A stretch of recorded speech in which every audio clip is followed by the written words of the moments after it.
Unfortunately, in order to successfully pass my M1 year, my personal relationships and my physical and mental health plummeted as I struggled to stay afloat with all the course material. Our relationship really struggled during that time, and he really barely saw me look up from studying. Our relationship definitely was injured that first year. Welcome to Life as a Patient Doctor. I'm your host, Stephanie Moss, navigating life as a patient and a future MD. Walk alongside me as I reflect on the challenges and lessons I've learned undergoing medical school with invisible disabilities. Join me as I interview other doctors, students, and healthcare workers on their own journeys. Listen to their unique stories on how they have balanced their health while caring for others in the health profession. Today, I will be going over the blog post Journey Through Medical School and 1 year.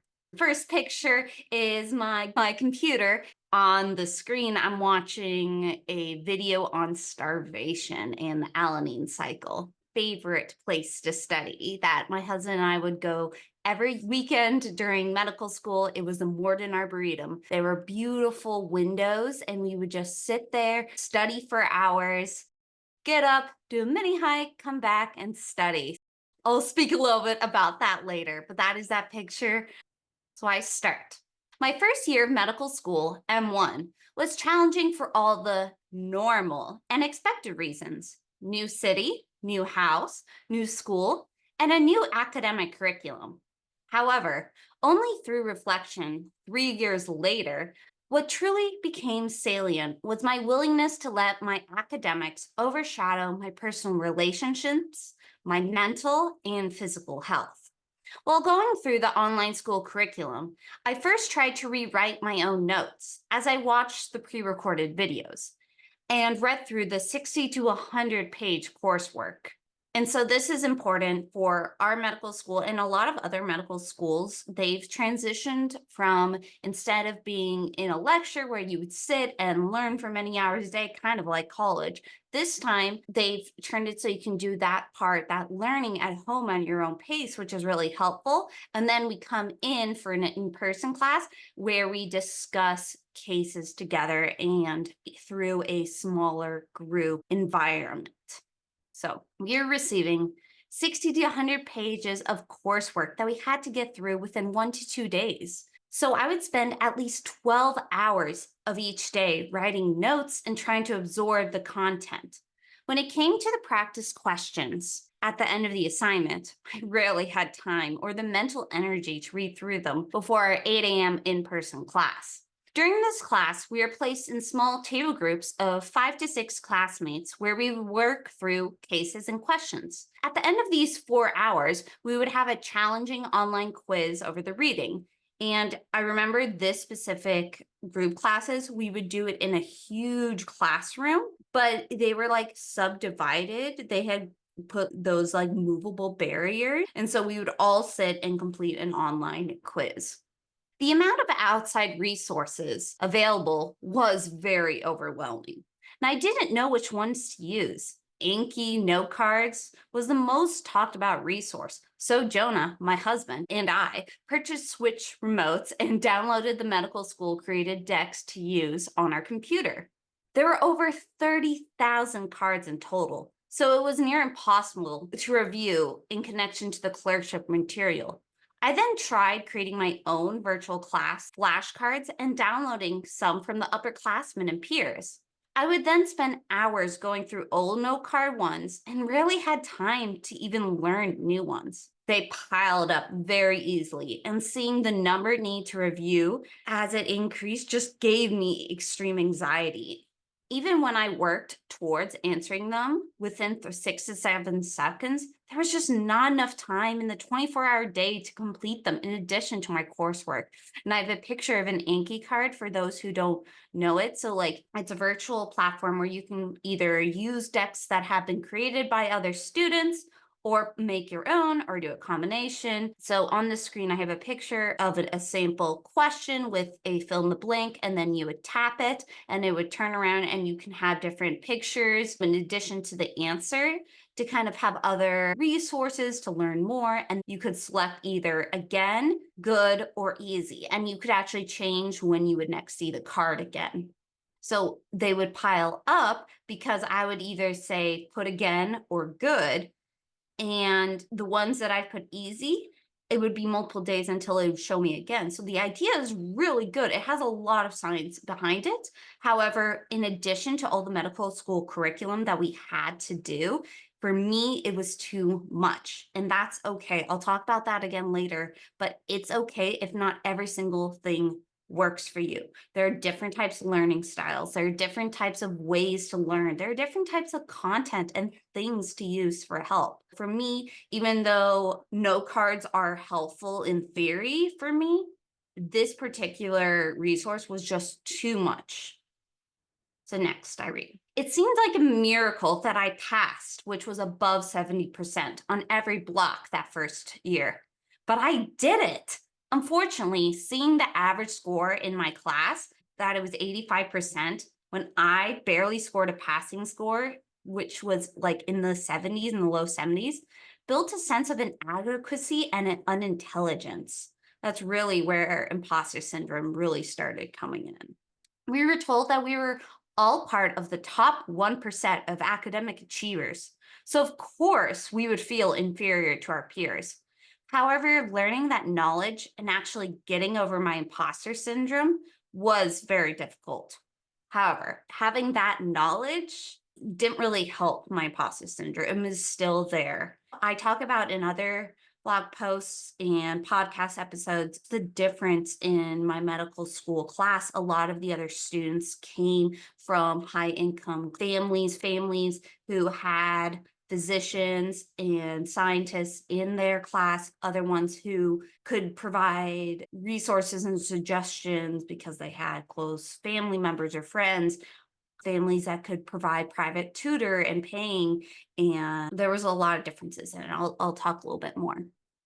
Further realizations start to become salient over time in medical school of the different disadvantages I possess compared to my peers.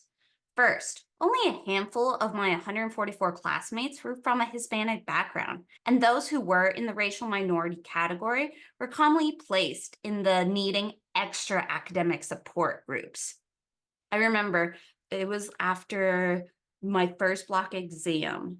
I passed it, which was above 70%, and we didn't have grades. All it needed was above a certain percentage to pass or fail.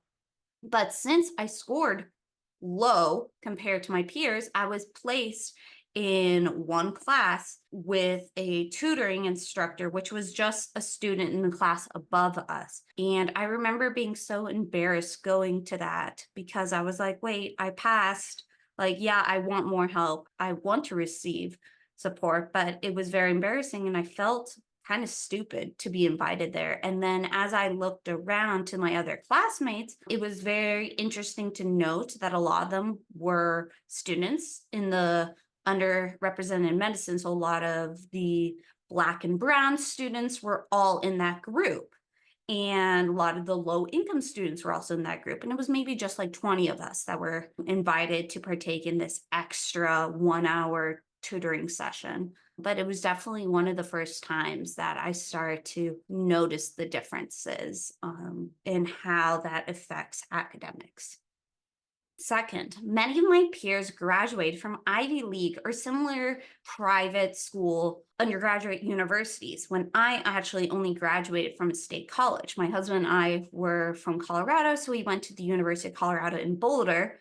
I knew, especially in high school, where I actually went to a public high school that was relatively affluent, and a lot of students did go Ivy League institutions, but I didn't. One, because I did do IB and AP classes in high school, but I didn't get like my IB diploma or my full AP certificate. At least that was the reasoning I always told myself. And then I didn't do really good in the ACT and SAT. So that was in my mind why I didn't get accepted to those higher institutional schools.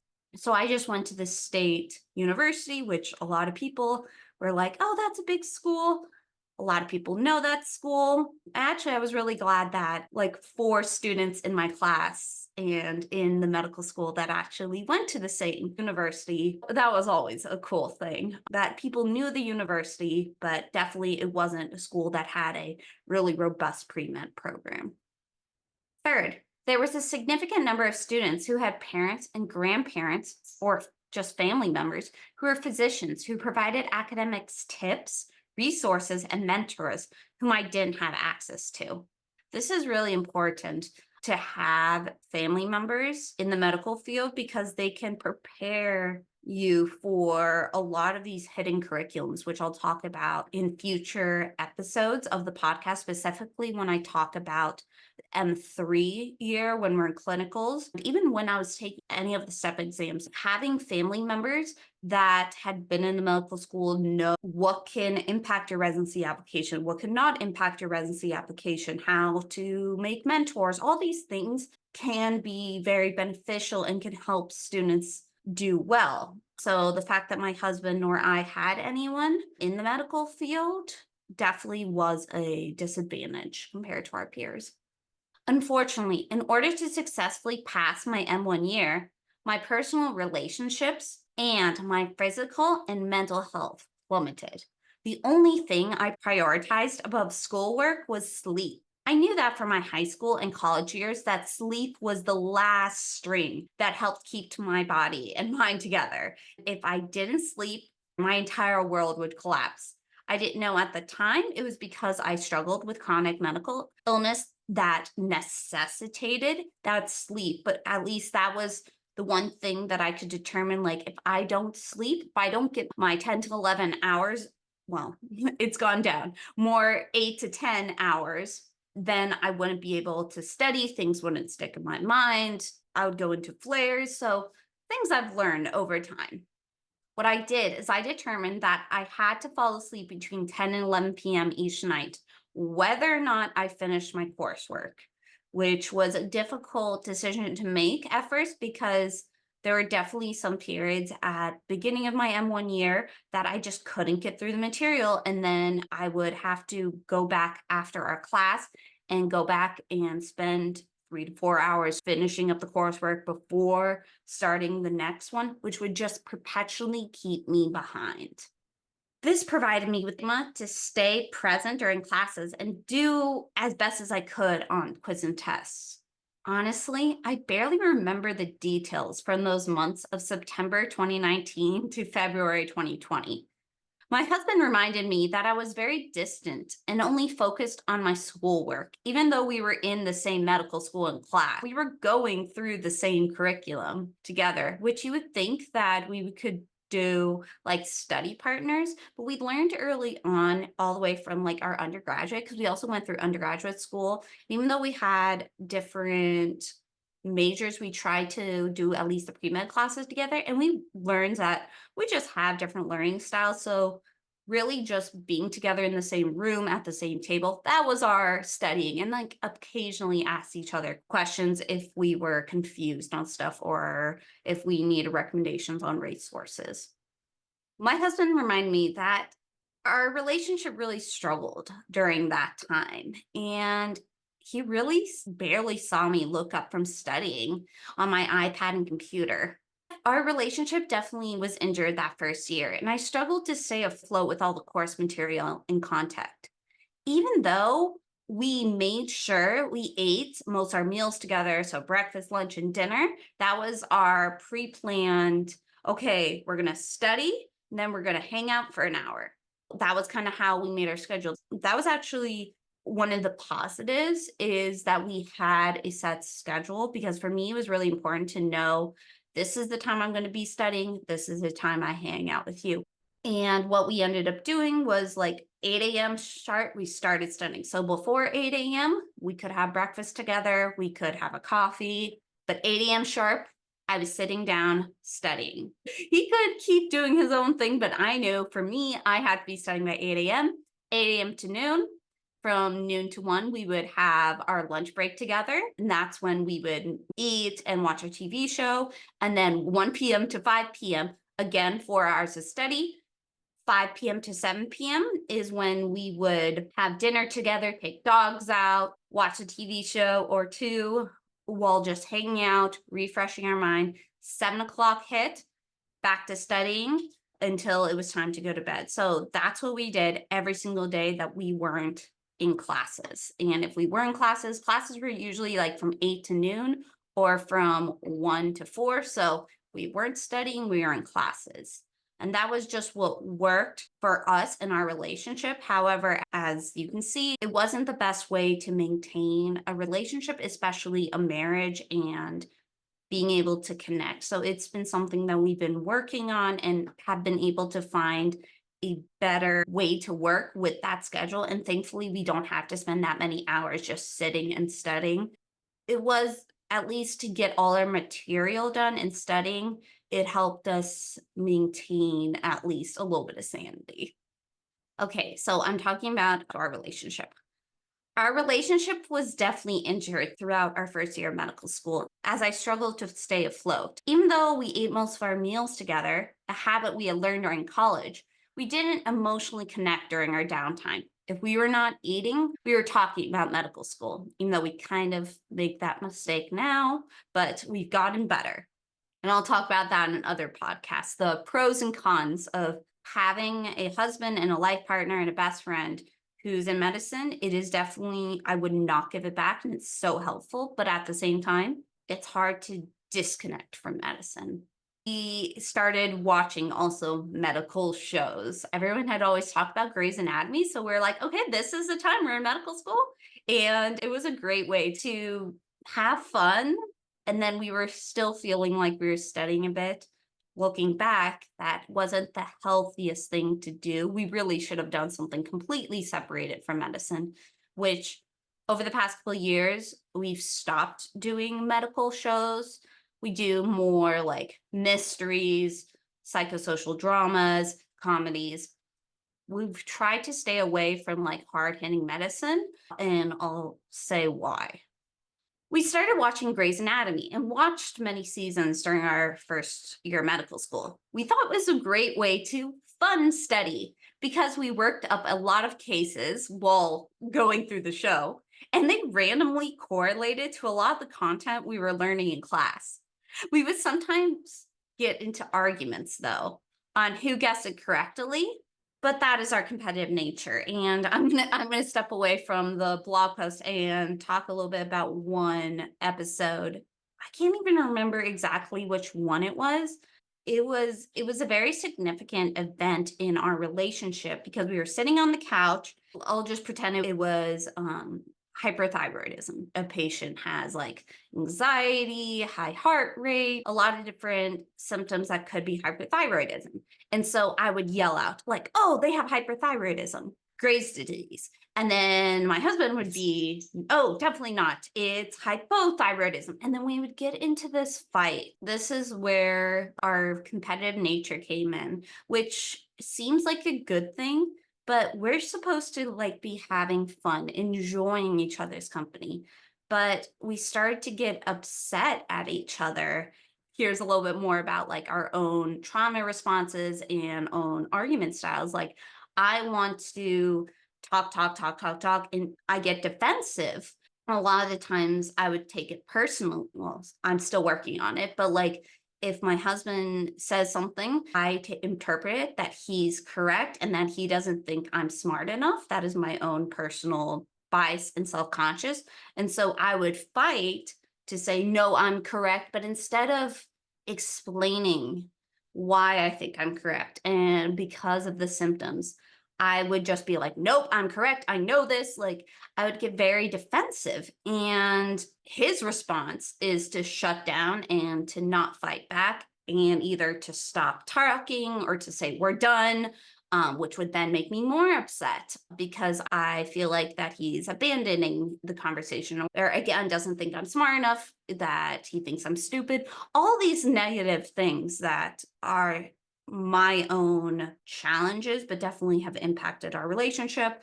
And thankfully, we've gotten better to how to work through our different trauma responses, how to communicate better. We haven't had a fight like that we're like, even in a medical case. in many years now. But that's, I believe, only because we've been working so hard on our relationship. Anyway, going back to our first year of medical school, we did not have the mental energy or capacity to communicate effectively because we were so stressed with school that our school was our number one priority instead of our relationship, which we've learned to switch that.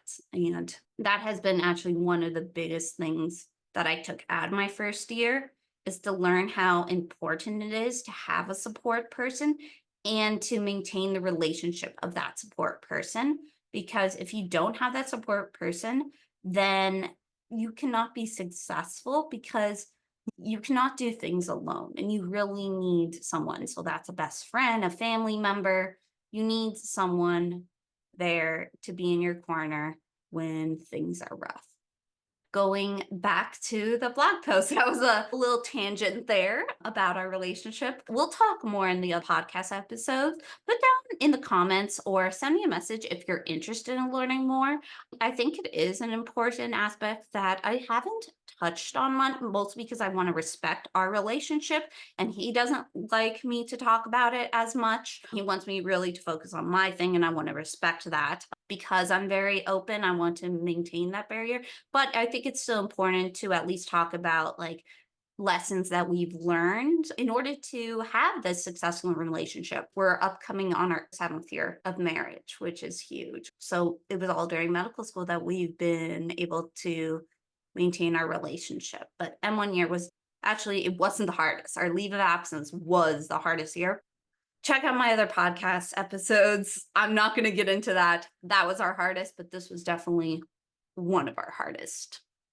Before COVID-19 hit in March of 2020, we would also try to go into the city to study, but our efforts to explore Chicago were kind of fully focused on finding a place to study. Another problem, another thing we've learned, habit that we've tried to get rid of. And we've gotten better because we don't have that much stuff to study. So that's helped too. So what we would do is anytime we would have a free day, or at least a day that we've said, okay, we're going to spend this day to not study at home or not studying in the morning arboretum, let's go explore somewhere. So for example, I remember going to the Chicago Aquarium and we would walk around all morning looking for a table instead of relaxing and enjoying the aquatic life. We would spend the entire morning looking for a place to study. Instead of enjoying the aquarium, our goal in mind, the sole focus on what is a good spot to sit so we can study.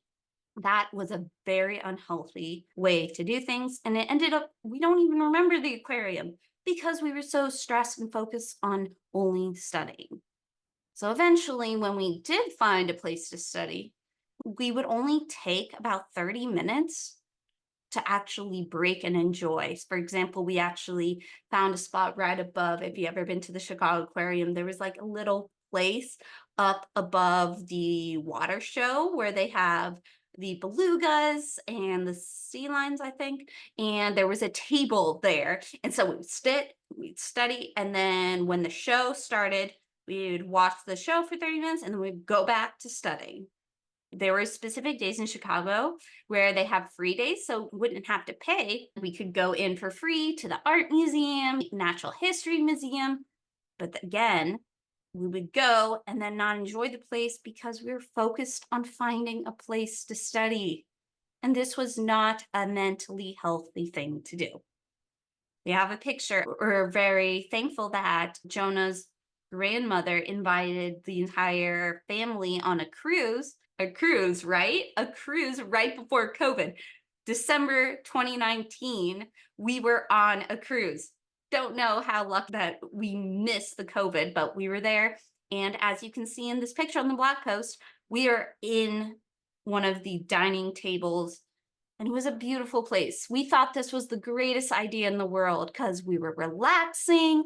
We had the beautiful view of the ocean, but what are we doing? We're studying. Actually there, I'm trying to do Inky. So I was trying to do that note card that I told you that was just so much.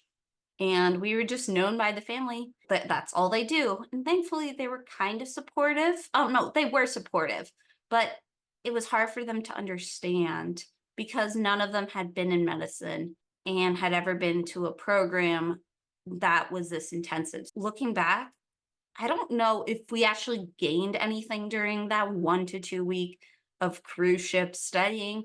It would have been way more useful to just enjoy the time, take the time off. And that is a huge thing I try to share is like when you have the opportunity to take time away from school, from your work, take it because that's how your brain is able to mentally reset and rejuvenate. Your glass, you have to fill up your glass with positive things, with mental health, instead of just draining your cup, draining your cup, draining your cup. Because then, if your cup is empty, then you can't do anything.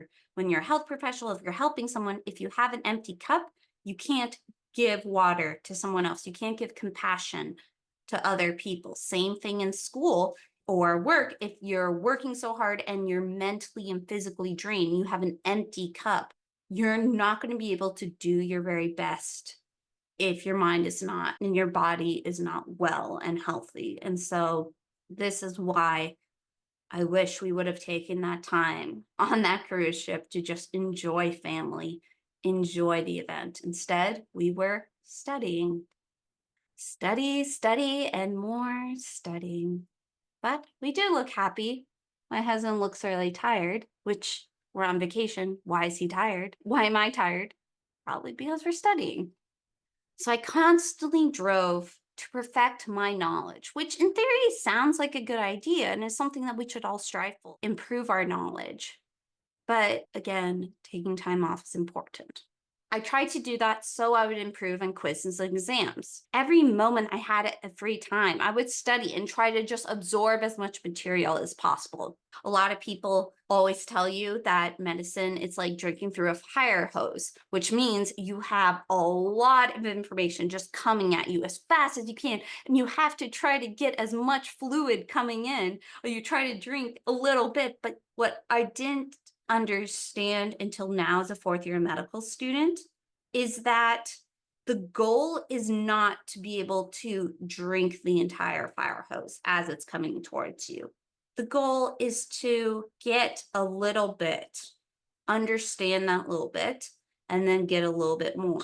A way that I would think about it is if the fire hose is coming out at me, maybe I would get a glass, get a little bit of water, take back, drink it, and then get a little bit more, drink it, and come back. And the reason I say this is because you learn the material multiple times throughout your medical school. You relearn it during STEP1, you relearn it during your clinicals, you relearn it when you're studying for STEP2. And not relearning it, but you see it again. And through seeing again, you learn more information and it sticks more. And so I really wish or people wouldn't get scared that we have to absorb all that information coming to us because that is overwhelming and it's supposed to be overwhelming because it is a lot of information. I wish I knew that it was okay to not be perfect. I wish that I knew that it was okay not to know all the information, that the goal wasn't to drink the entire water from the fire hose.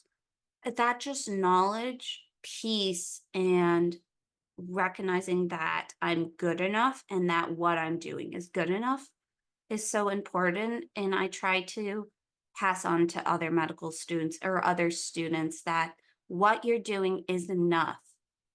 You don't have to strive to be perfect because you're never going to be. That's the point of medicine and education is that there's always something new to learn. I wish that would have been something that I knew early on. And I like this quote. Perfection is a way to escape feeling unloved and not good enough by Dr. Tanner Wallace. She's a somatic movement instructor that I learned in my leave of absence. So a couple of years later, it's something that I've worked on throughout my medicine career now and hope to keep working on is just that knowledge that what I'm doing is enough because that strive for perfectionism is in fact just a trauma response. trying to meet someone's expectations, including your own expectations, that are not fully possible. And that is so important. Stay tuned for part 2. Thank you so much for listening to this podcast episode. If you would like to learn more about my individual journey or other resources that I use both as a patient and as a physician, check out the resources on my website, medpsychmoss.com.